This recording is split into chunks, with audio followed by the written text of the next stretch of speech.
Hello दोस्तों तो इस वीडियो में मैं आपको बताने वाला हूँ मेटल क्या होता है। मैं आपको थोड़ा सा कुछ हटकर बताना चाहूँगा, ठीक है। मैं ऐसा नहीं कह रहा हूँ कि मैं ऐसा पहली बार बताने जा रहा हूँ, लेकिन कोशिश करूँगा कि आपको जो नॉलेज मिले वो थोड़ा हटकर मिले। आपने पढ़ा होगा कि मेटल क्या है, जिसमें करंट आ जाए, गुड कंडक्टर हो इलेक्ट्रिसिटी का, हीट का अच्छा कंडक्टर हो, मतलब हीट उसमें अच्छा से फ्लो कर सके। मैं आपको देखिए ऐसे बताता हूँ, आप समझिए। तो है ना, एलिमेंट का एक एटम होता है, आपको पता है, और एटम के बीच में आपको पता है मास होता है, जहाँ पे न्यूट्रॉन प्रोटॉन होता है, और उसके चारों तरफ सेल लगा हुआ रहता है। ये पहला cell, second cell, third cell. ऐसे समझाने के लिए मैं आपको तीन ही सेल बता रहा हूँ, और मैं तीन ही सेल के अंदर मैं आपको समझा दूंगा। तो आपको पता है कि पहले सेल में इलेक्ट्रॉन की संख्या क्या होती है? 2 होती है। दूसरे सेल में 8 होती है। तीसरे सेल में 18 होती है। एक फार्मूला है जिससे पता चलता है 2n² से, है ना। तो आप ऐसे याद रखिए बस कि पहले सेल में 2, दूसरे में 8, तीसरे में 18। बस आप इतना ही बस याद रखिए, मैं आपको समझा दूंगा, ठीक है। आप ये भी नहीं याद सकते तो बस इतना याद रखिए, पहले में 2, सेकेंड में 8, 2 और 8। मतलब पहले सेल में 2 होना ही चाहिए इलेक्ट्रॉन, और सेकेंड सेल में 8 इलेक्ट्रॉन होना ही चाहिए, तभी जाके ये सेल कंप्लीट होती है ना। तो देखिए क्या होता है, तो मेटल आपको पता है, जैसे मान लीजिए कि कोई आपको पता है, जैसे कि मान लीजिए सोडियम। सोडियम को हमको पता है कि मेटल है, लेकिन सोडियम मेटल क्यों है? सोडियम को मेटल क्यों कहा जाता है? तो वो मैं देखिए आपको बताता हूँ। सोडियम का जो एटॉमिक नंबर होता है, आपको पता होना चाहिए कि सोडियम का जो एटॉमिक नंबर है वो 11 होता है। तो 11 जो होगा, तो उसमें पहले सेल में 2 इलेक्ट्रॉन कंप्लीट हो जाएगा। तो 11 में से 2 जब चला गया तो कितना बचा आपका? इसमें से 2 ले लिया, और ये सेकेंड सेल में 8 ले लिया, तो कितना हो गया? 2 और 8 10।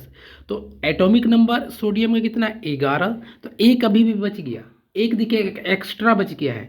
तो एक क्या होगा, एक ये जो एक्स्ट्रा जो बच गया, क्योंकि तीसरे में चाहिए 18, लेकिन इसके पास है मात्र एक है। तो ये 18 कहीं से सोचेगा लेकर आए, या एक में किसी को दे दूं, डोनेट कर दूं, गिफ्ट कर दूं। तो ये क्या करेगा, 18 लाना तो बहुत मुश्किल है, इसलिए जो इसके पास एक जो एक्स्ट्रा बच जा रहा है वो किसी को डोनेट कर देगा, किसी को दे देगा। तो जब एक एलिमेंट एक अपना इलेक्ट्रॉन किसी के देने योग्य बन जाए, मतलब उसके पास एक्स्ट्रा हो जाए या किसी को दे सके, इसलिए यहाँ पर सोडियम क्यों देते रहा है? क्योंकि सबसे पहले 2 हो जा रहा है पहले सेल में, दूसरे में 8, तो 10 हो जा रहा है। लेकिन इसके पास है 11, तो ये 11 क्या हो जा रहा है, तो एक जो एक्स्ट्रा हो जा रहा है वो दे देगा। तो जैसे ही ये सोडियम अपना एक इलेक्ट्रॉन देने योग्य बन हो जा रहा है, तब ये हो जाएगा मेटल।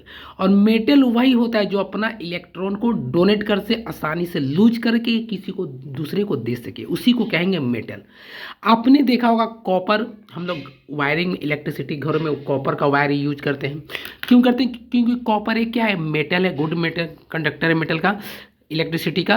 तो कॉपर को मेटल ही क्यों कहा गया है? मतलब कॉपर में, अगर मैंने बताया, जो इलेक्ट्रॉन जो दे सकता है उसी को मेटल कहेंगे, जो इलेक्ट्रॉन को डोनेट कर सकता है ना। एटॉमिक नंबर मतलब क्या होता है? Number of proton. अब प्रोटॉन किसके नंबर होता है? इलेक्ट्रॉन के नंबर पे। तो देखिए यहाँ पर देखते हैं कि एटॉमिक नंबर कॉपर का कितना है। कॉपर का एटॉमिक नंबर है 29, यानी इसमें इलेक्ट्रॉन की भी संख्या 29 है। तो आइए मैं आपको दिखाने की कोशिश करता हूँ।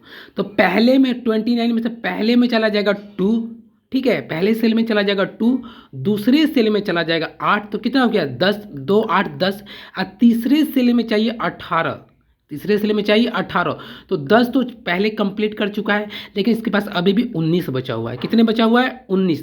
तो इस तीसरे सेल में वो 18 जमा कर देगा, पहले में 2, सेकेंड में 8, तीसरे में 18। अभी भी उसके पास एक बच जा रहा है, क्योंकि उसके पास इलेक्ट्रॉन की संख्या 29 है। तो एक जो बच रहा है ना, तो वो क्या करेगा, किसी को डोनेट कर देगा या किसी को गिफ्ट कर देगा। तो यहाँ पे आप देख रहे हैं कॉपर भी एक ऐसा एलिमेंट है जो इलेक्ट्रॉन को अपना बाहर निकाल दे रहा है, लूज कर दे रहा है, या किसी को डोनेट कर दे रहा है। तो तभी जाके कॉपर को हम लोग मेटल कहते हैं, इसलिए कॉपर को मेटल कहा गया है। एक और एग्जांपल आपको समझाते हैं, जैसे आपको पता है एल्युमिनियम। एल्युमिनियम में इलेक्ट्रॉन, एल्युमिनियम जो एलिमेंट है उसमें जो है उसका एटॉमिक नंबर 13 होता है, यानी उसमें इलेक्ट्रॉन की संख्या 13 है। तो देखिए पहले सेल में वो 2 चला गया, दूसरे सेल में 8 चला गया तो कितने गए, 2 8 10 हो गया, और उसके पास कितना बचा 3। तो दूसरे सेल में 18 चाहिए, या तो 18 लेकर आओ या 3 जो उसके पास एक्स्ट्रा बचा वो किसी को दे दे। तो वो सोचेगा अरे बाबा 18 लेकर आना है या 3 किसी को देने, तो इससे सोचेगा मैं 3 दे ही दे देता हूँ, 18 मिलेगा कि नहीं, तो वो 3 दे देता है। इसीलिए देखिए एल्युमिनियम भी एक ऐसा एलिमेंट हो जा रहा है जो अपना इलेक्ट्रॉन को डोनेट कर दे रहा है। तो जब डोनेट कर दे रहा है तो ये मेटल कहलाएगा। दोस्तों अगर आपको ये चीज़ पता है या नहीं पता था, अगर आपको अच्छा लगा तो मुझे कमेंट करके ज़रूर बताना ताकि मैं मोटिवेट हो सकूं। मिलते हैं अगले वीडियो में।